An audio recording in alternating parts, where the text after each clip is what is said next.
and welcome to another evening of frank conversation here on Hard Copy, coming to you from our studios in Abuja. I'm Maokpe Ogun Yusuf.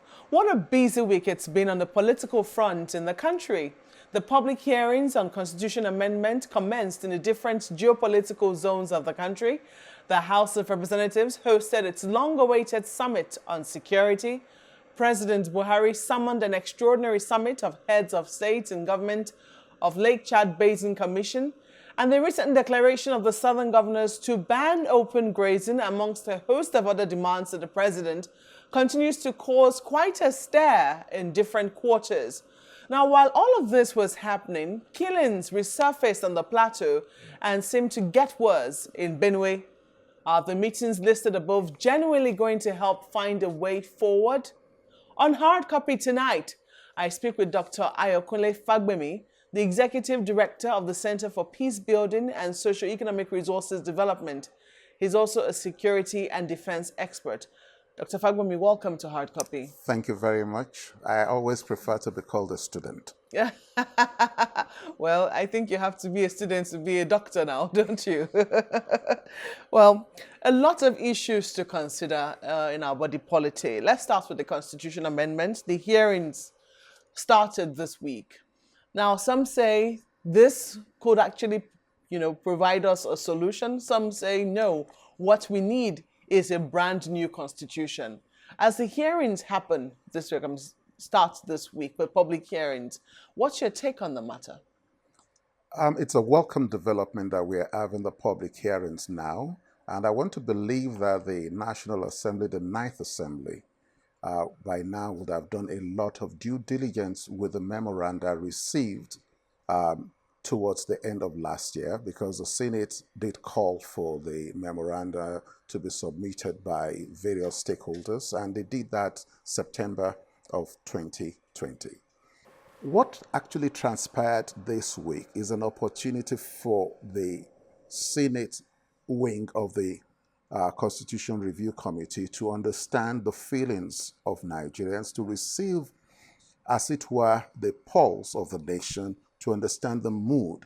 And if you take a look at the way some of the comments and submissions at the various centers, 12 of them actually across the country, the presentations made it very clear that there are three different schools of thoughts.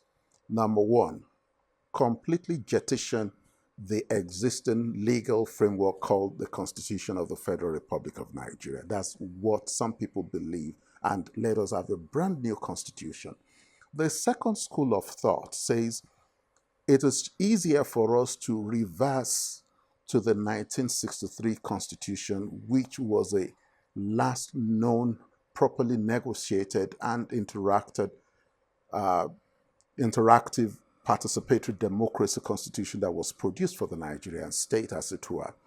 Or the National Assembly, the Ninth Assembly, will exhibit a lot of political resourcefulness and will be bold and exercise the political will to do a very decisive surgery on this 1999 Constitution in such a manner that it will have allayed the fears of the two different schools of thought, would have attended to the exigencies of a brand new constitution, and or absorbing all the ideas contained in the 1963 Constitution. My take is that within the context of understanding what is called informed political self-preservation of the political class, I am hoping that this Ninth Assembly will take advantage of the close relationship that they have with the executive branch, that they will preserve the Nigerian state in such a manner that will help us to survive all these schisms and grandstanding of the agitations, will help us to understand that if we do not manage this properly within the confines of this opportunity that we have, we may not have a Nigerian state. How likely is that, though? How likely is that the third option will be what will happen, considering just how strongly those in the first and second class hold on to their thoughts, and how sometimes they think that what really needs to be done cannot be done by the National Assembly. Interestingly, one thing I've come to realize as a student of preventive peace building is that when you take a look at what we normally call the progression curve for peace building, conflict, and de-escalation of challenges, you'll discover that at times people express strong positions because before now, there has been no meaningful dialogue. Can we introduce the fact that we need to start having referendum when we want to tinker with any component of the Constitution? If you bring the referendum clause into it, that is a sign of goodwill and confidence building, mindful of the fact that it will help others to understand that, wait a minute, if we subject it to a referendum, anytime we will know that it will be properly discussed openly and the citizens can participate. How hopeful, sorry to interrupt you, but how hopeful are you that that can happen? Especially when we know that this is not the first constitution amendment that we've had. I mean, there have been attempts at constitution amendments, and it would seem that at almost every assembly we have, it is just a matter of what needs to be done. It's just part of the agenda. We've never had it this bad in Nigeria. The level of insecurity, the level of in the real sense of scientific discourse, Nigeria is actually a failed state. But all of us will want to say we are only failing, mindful of the fact that there is a little ray of hope at the end of the tunnel. Nigeria remains a state, Nigerian state, a country, and not a nation.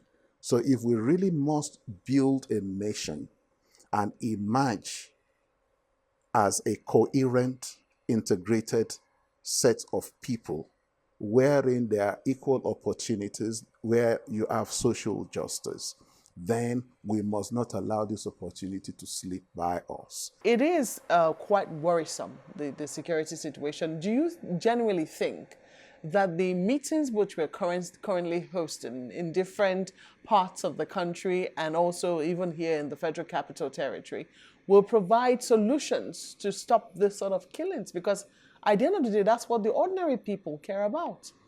The discussions at most of those gatherings are always very sincere, painfully.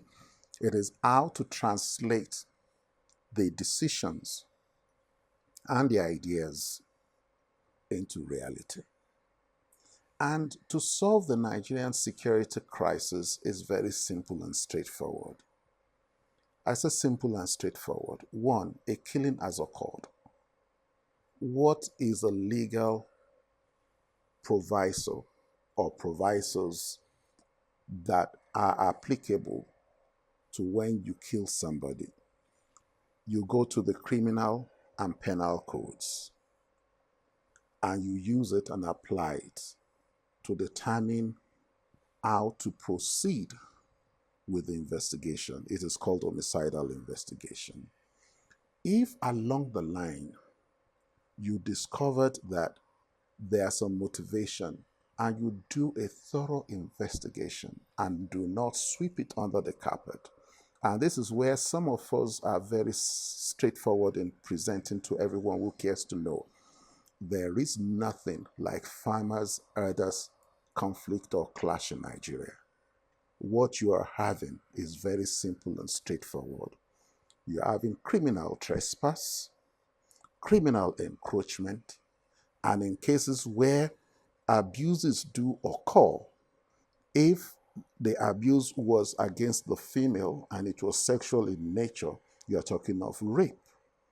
If a property was destroyed, then you're talking of arson. These are the criminal acts that can be investigated, prosecuted, and sanctions meted out under our law. Let me quickly take you up on the point of peace building, which you've talked about, and investigating criminality, which is how you qualify what has been generally termed farmer-herders clashes. I think we're speaking with somebody on another sister program, and the member of the House of Rep was talking about how we have what he calls political peace. And that's why we will keep seeing this sort of killings over and over again. In your opinion, why is it difficult to have the element of justice built into this? It is difficult primarily because all of us are wearing masks in the Nigerian state. And when people are wearing masks, Not COVID-19 masks. not COVID-19 masks, a number of these individuals that are in public glare belong to things that demand that they allow some few things to happen. For those of us who have taken the pains of doing a thorough study, we have discovered that there has been some convergence and correlation with human sacrifice within the Nigerian state. Human sacrifice. What does that mean? Killing people and taking human blood to appease some gods. It is very unfortunate that such things, people will not want to discuss it. But for some of us, we have come to the level that we need to begin to bring this to the fore. We have what is called the coroner's law. When the killings are perpetrated by criminal actors, what usually happens, you end up having a situation where you have mass funeral, mass burial done on those, and no coroner's inquest was done on those bodies to determine if actually this and this happened to those bodies. You're suspecting. I mean, this is another dimension I have never heard of. This is another dimension that all of us would rather veer off from. And that is why you'll discover that the speed at which they want the mass burial done, it's impossible for you to do thorough coroner inquest until the law enforcement system and the political class agree and are willing for us to do thorough investigation and have a closure so that we can have lessons learned and drawn from such experiences. Another thing that you will begin to draw when we are following the books truly, 2006, a Dornier 228 crashed en route to Obudu. On board that aircraft, we had 8 major generals, 2 brigadiers generals, and a lieutenant colonel and some others to make the 12 senior officers on board. I'm aware that part of the decision was that we needed to change our travel and logistics protocol. How many generals and high-profile officers of the Nigerian security defense establishment can be allowed to travel in the same equipment? And so when last week Friday, exactly 1 week today, we now suddenly lost another equipment, a Beechcraft equipment, how come the protocol of travels allowed for those officers and men to be in the same equipment? How come within the space of hours after the incident, the Defense Information Management System declared that it was due to weather, and the manager in charge, the Civil Aviation Authority in charge of the Kaduna International Airport, said, and you have it in your kitty as channels, she said she was made to understand that it was because there was a weather challenge that instead of the equipment landing at the military airstrip, that they asked the equipment to divert to the civil aviation airstrip. Now, no accident investigation bureau inquests had been done. How come we are not willing to really address the issues the way they ought to have been addressed? Well, let's take you up on this issue of the ban on open grazing by southern governors, amongst a host of other issues which they brought up in their meeting in Asaba. That has continued to generate reactions. We saw the current Attorney General of the Federation, Mr. Malami, SAN, come out in public to, say amongst a host of other things about how he thinks the governors are grandstanding. And he made the example of how, what it would be like if, governors of the North should also ban trade in spare parts. Why do you think that this has generated the sort of reactions that it has generated in recent times? I was part of a study Q3 of 2015 to Q2 2016. It was titled The Nomadic Herdsmen Related Security Challenges. One of the findings said there was an attempt by some groups of individuals to embed population for political capital. Some subsets of the findings said it was clear that some of these individuals are non-Nigerians, and by embedding them, they will be given citizenship by default, one way or the other. Then it sounded very abstract, very weird. But today, if we were to revalidate the findings of that study, we will discover that we were spot on. The moment we do not allow ourselves to take advantage of early warnings that we do have, and we do not allow the legal and policy frameworks of the Nigerian state to be properly interpreted and enforced. It is unfortunate that Citizen Malami is a senior advocate of Nigeria and will interpret the provision that says free movement the way he made it. And this is where some of us are still arguing that they need to separate the offices of Attorney General from that of Minister of Justice. I want to believe that Citizen Malami was speaking as Minister of Justice, and so he could make some political comments. But as Attorney General, within the confines of the legal and policy frameworks of the Nigerian state, he has no business speaking to the public. What will boggle the minds of many is the fact that he made this comment. I mean, and of course, there's been some reaction as well in a few quarters to the meeting of the Southern governors. Some say, oh, it's a hidden attempt, or it's a veiled attempt at secession. I mean, there have been those kinds of reactions as well.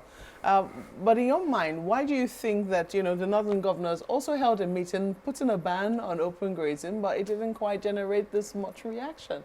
That's why I said it's very unfortunate that when issues are not addressed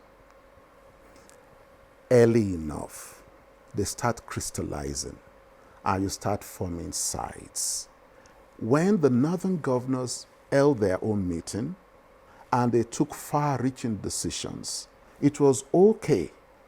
And mind you, you need to ask again the question, how come you are now advocating for Ruga, you are doing a national livestock transformation plan, whereas all you need to do is to go back and ask simple questions.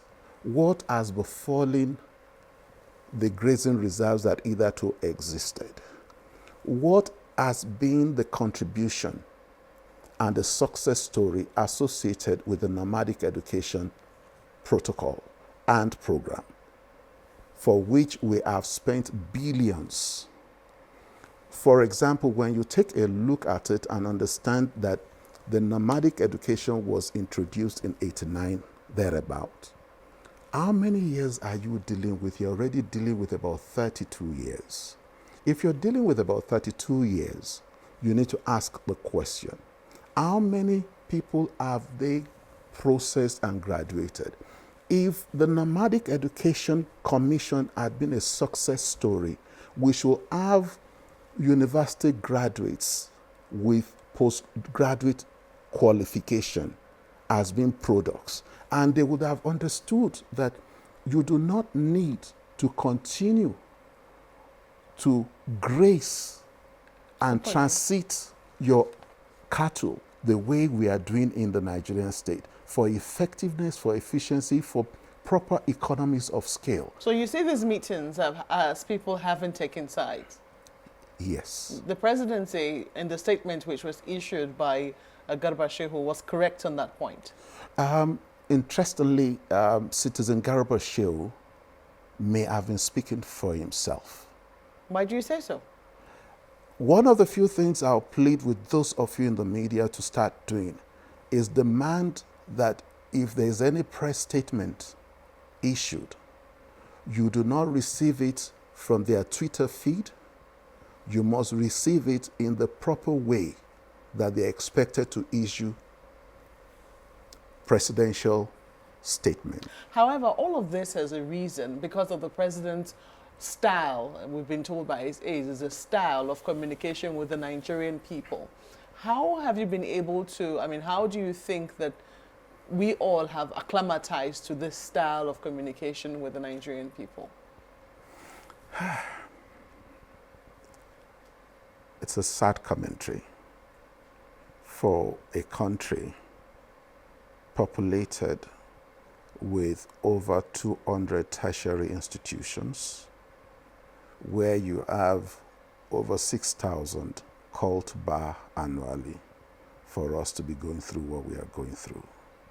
It's a sad commentary that we have a political class that is participating in what is supposed to be a participatory democracy, where you have the principles of checks and balances in place. It's a sad commentary that you have the legislative branch empowered to do some few things that will ensure that the executive branch is held accountable. It's a sad commentary that the judiciary is no longer as independent as it ought to be. It's a sad commentary. And I'm only hoping that those who are inside the State House complex with the incumbent will wake up and know that history, whether we are no longer learning it in school as part of the curriculum or otherwise, will judge them. As we wrap up now, and this is very quickly, there are plans by the House of Representatives to scrap the National Youth Service program. As someone who is a peace builder, and this was one of the programs brought up after the war, the Civil War, to try and foster national integration, do you think that they have a point in trying to scrap the program? NYSC is a viable program. If you ask me, I will still want to use it. And I will even say maybe convert it to a 2-year program and ensure that for about 5-6 years, all NYSC mobilized will be serving with security and law enforcement, to wit particularly the police and the civil defense, so that we can have them properly trained and we can allow them to help cover a major gap that we are having. The capacity of the Nigerian police and civil defense to do serious analysis and mapping is a bit weak. Are you still optimistic about the Nigerian state? I always want to go personal. I live here in Abuja. I'm married to somebody from the southeastern part of the country. The only place I have me and mine is here. So Nigeria must work, will work, and should be made to work. All we just need to do is follow the rules and regulations, the legal and policy frameworks, and I plead with the political class, take advantage of this constitution review exercise to ensure that we deliver an agreeable, acceptable legal policy framework. Well, Dr. Ayokunle Fagbemi, thank you for coming on Hard Copy. Thank you very much for having me. Well, that's the program tonight. But as always, we want to hear from you. Please use the handles showing on your screen to send your feedback. Thank you for watching. I'm Maokwe Ogun Yusuf. Good night.